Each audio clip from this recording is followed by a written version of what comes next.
আমরা যেখানে থাকি না সেখানে হোম ডেলিভারি কিন্তু হয় না, মানে যেমন পিৎজা আর নানা রকমের খাবার, তাই বলে কি পিৎজা খাবো না?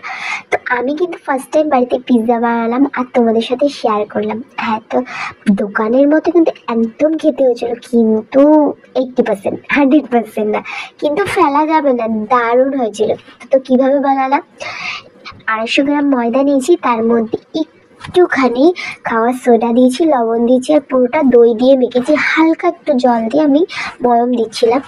তো দই দিয়ে মেখেছি, মেখে 4 ঘন্টা আমি রেস্টে রেখেছি একটা কাপড় দিয়ে ঢেকে গরম জায়গায়। তারপর এটাকে একটা পিৎজা যেরকম শেপ হয় শেপ দিয়ে হয়নি জানি ঠিক ঠিক মতন, সেটাকে 8 থেকে 9 মিনিট মানে 10 মিনিটের মতন আমি একটু আগে বেক করে নিয়েছি।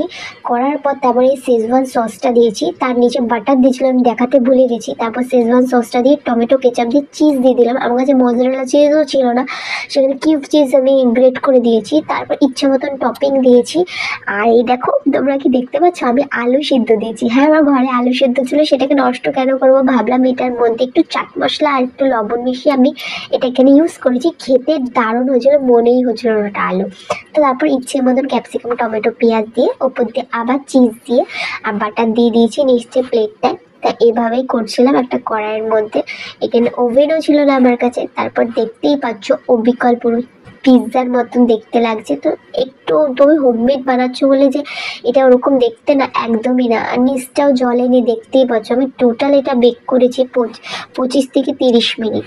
তো ট্রাই করো, দারুণ হয়েছিল কিন্তু খেতে।